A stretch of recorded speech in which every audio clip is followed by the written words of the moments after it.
Hello, my name is Jordy Izzard. I am the Senior Associate Director of SAIS Alumni Relations. I'm here today and I have the pleasure of interviewing Jerry de St. Paer, who came from SAIS, who graduated from SAIS in 1966 with his master's. He spent 2 years in Washington, D.C. Today's date is April 13th, 2016. He's celebrating his 50th year having graduated from SAIS at the Legacy Circle Luncheon today. And so it's such a pleasure to have you. And we're just going to have a little bit of a conversation, go down memory lane, and why don't we start with what originally brought you to SAIS? Well, initially, when I started college, I had no intention of going into international business. But I read some books that were written actually by Christian Herder, and happens to be one of the founders of the school. But I decided that I really was interested in public service. And I decided that the way to do that, I told a good friend that I was going to go into public service, and he commented, because my family, we weren't very well off, and just getting into SAIS was going to be a challenge. He said, well, you know, being an ambassador or something, you really have to have a lot of personal money. I don't know that it's as true today as it was then, but it was certainly true then. And he said, maybe what you ought to do is go into business first and then go into public service. So I shifted from being a math major, and I decided to major in public policy and political science. And I looked at the schools that were available for a postgraduate degree, concluded that the three that were on my target list were SAIS, the Woodrow Wilson School, and the Fletcher School. And of the three, I was really fortunate that I got into SAIS, because of the three, the only one that really welcomed people who were interested in more than public service, but also who wanted to be in business, SAIS was the only one who was welcoming of that aspiration. That changed for those other schools very shortly thereafter. So I really was in a position where I had a universe of one out of the three schools I wanted to go to, and fortunately, SAIS let me in. That's terrific. And so I was really very fortunate. And I remember the day I got the letter saying I was accepted here, and I was on cloud nine. I knew that it was giving me the foundation for the rest of my life, and the truth is it did. So when I went to New York, I joined the Treasurer's Department of Standard Oil of New Jersey, which is Exxon now, ExxonMobil, and Global. I think we were the second largest corporation in the world at the time. And we were like the United Nations. We were everywhere.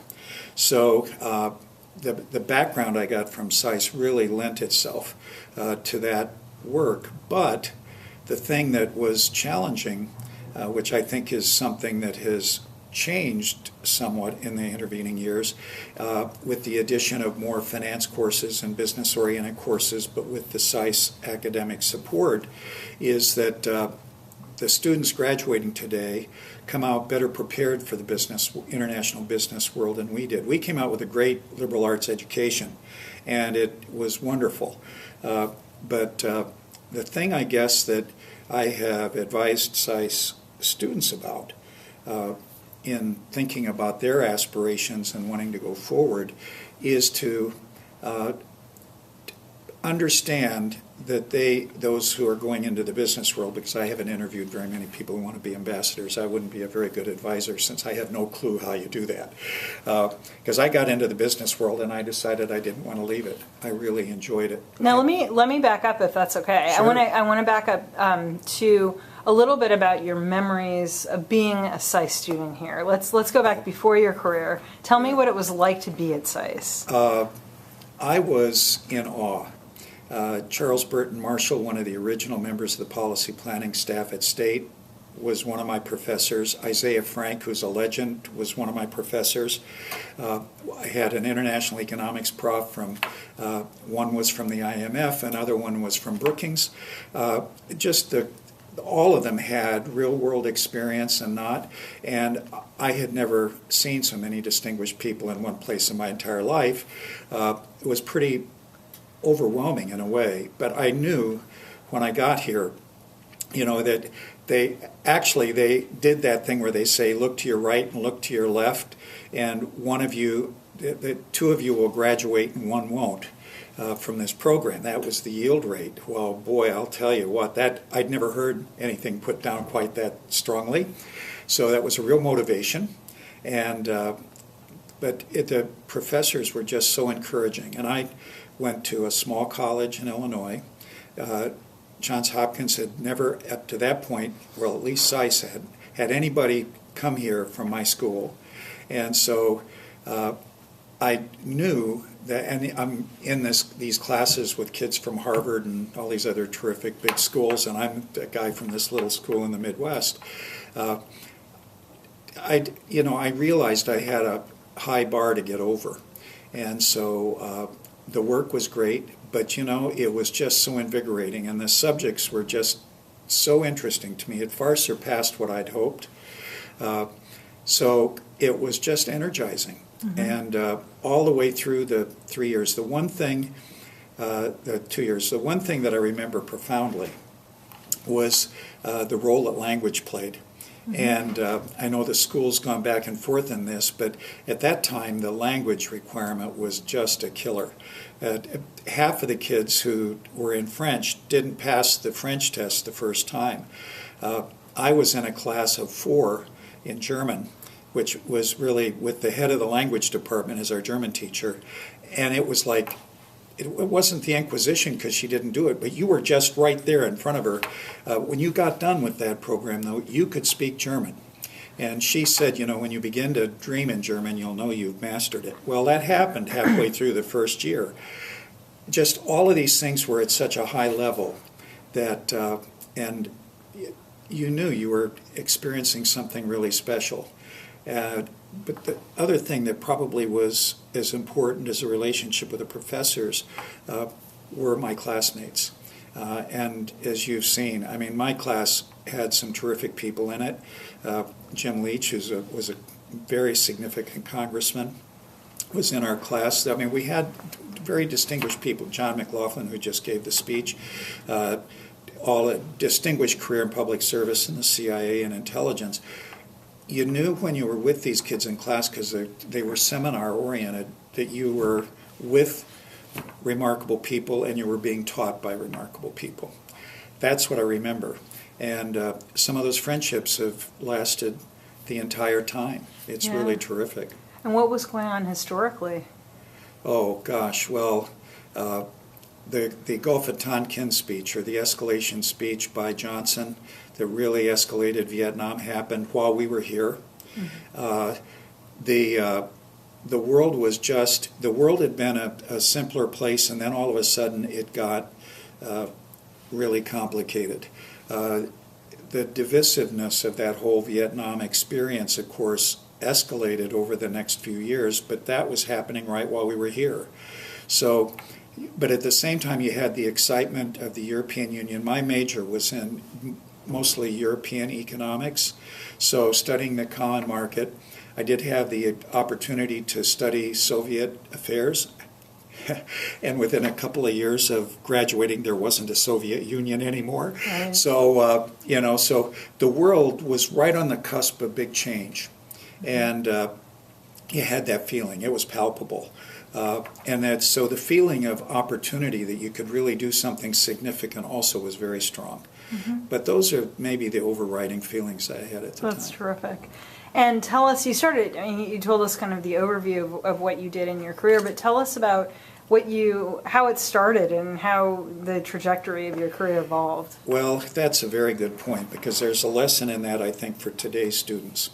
And that is not to wish to get so far so fast. I think when you graduate from here, you have the expectation that whatever field you're in, you'll have very rapid success. My experience is that your career builds, and it sometimes goes in serendipitous, unpredictable directions. I started my career at Exxon. I was in the Treasurer's Department. I joined the company in order to go to Germany, which is what they said I would. I was a German student. Of course, Frau Stevens made sure that we were fluent, and so I went to ESSO, and I was supposed to go to ESSO in Germany, and instead an opening came up that they needed somebody in Argentina. So then I took Spanish for a year, getting ready to go to Argentina. 3 months before I'm supposed to go to Argentina, my boss calls me in and says, the guy who was supposed to go to Brazil doesn't want to go to Brazil because his wife's French and she doesn't want to be that far from home. Will you go to Brazil? We'll send somebody else to Argentina. We'll send him to the Caribbean. So now I'm going to the only Latin American country that does not speak Spanish. But it was a wonderful experience, and in a lot of ways it added onto my SAIS education as a foundation. I ended up being the chief financial officer of some smaller companies. I decided I really wanted to be in companies where I could make a difference. And I was making a difference at Exxon, except that I knew if I added up all of the cumulative contributions I could make, it wouldn't account to 1/10 of 1% of Exxon's earnings in a single year. And I wanted to be someplace where I could have more of an impact. So I went down to smaller companies, which was very exciting. I learned a lot. But in the middle of that, I ended up with a transition where I got invited to become the chief financial officer of one of the divisions of Equitable, the insurance company. And so I got involved there in investment management. Ultimately, I ended up becoming the CFO of that company. And then after a brief stint in banking, became the chief financial officer of an insurance company in Bermuda, both of which had global kind of perspectives. And the SAIS background was unbelievably valuable in that. And that maybe is the lesson, is to take each opportunity as it comes and just try to knock the cover off the ball. If you worry too much about, I'd say this, but I guess I didn't follow my own advice. If you worry too much about where you are, sometimes the best moves are lateral, and you gain a broader experience, and that qualifies you for a higher level job than just moving up the line you're on as quickly as possible. And for me, it happened that way. I mean, these lateral moves to these smaller companies and then the insurance companies, if I hadn't had each of those experiences, I couldn't have gotten to the last step. And I wouldn't have, right now, very fortunate, as was commented in the lunch, a lot of my classmates, and me included, haven't really retired. Actually, I have retired 4 times. I'm still not retired. And as soon as I figure out how to spell it, I'll consider it. At any rate, because I accumulated a fairly broad area of expertise, I'm now able to be an advisor and help companies do deals and transactions that without that broader background, if I were just a narrow technician, companies don't need narrow technicians in terms of that.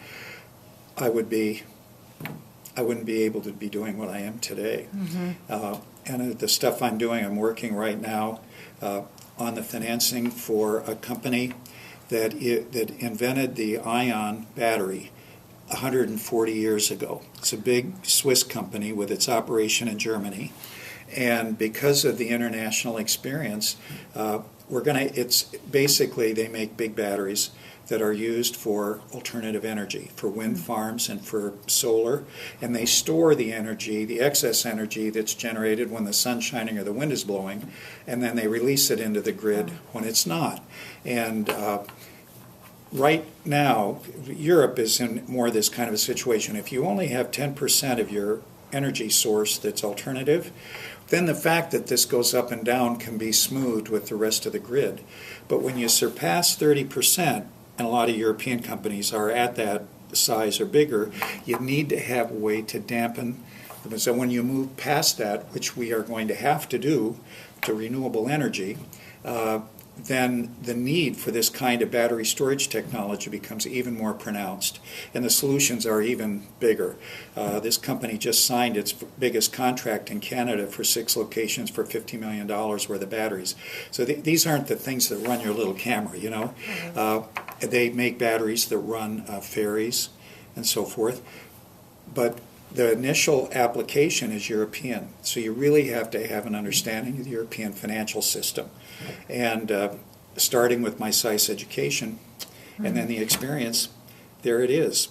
So it's the combination of the education and the experience, and that is each person needs to build their own franchise value in terms of your basket of skills. And if your skills are really narrow, then my bet is you're going to have a less rewarding career. Well, I'm sure students would find that very valuable. And I just wanted to say thank you so much for giving us your time today. Thanks so much also. I want to say that you've been on the Board of Advisors at SAIS for 20 years plus. And want to just say thanks so much for giving back to SAIS and to the world. And thanks for your time today. Thanks so much. It was a pleasure.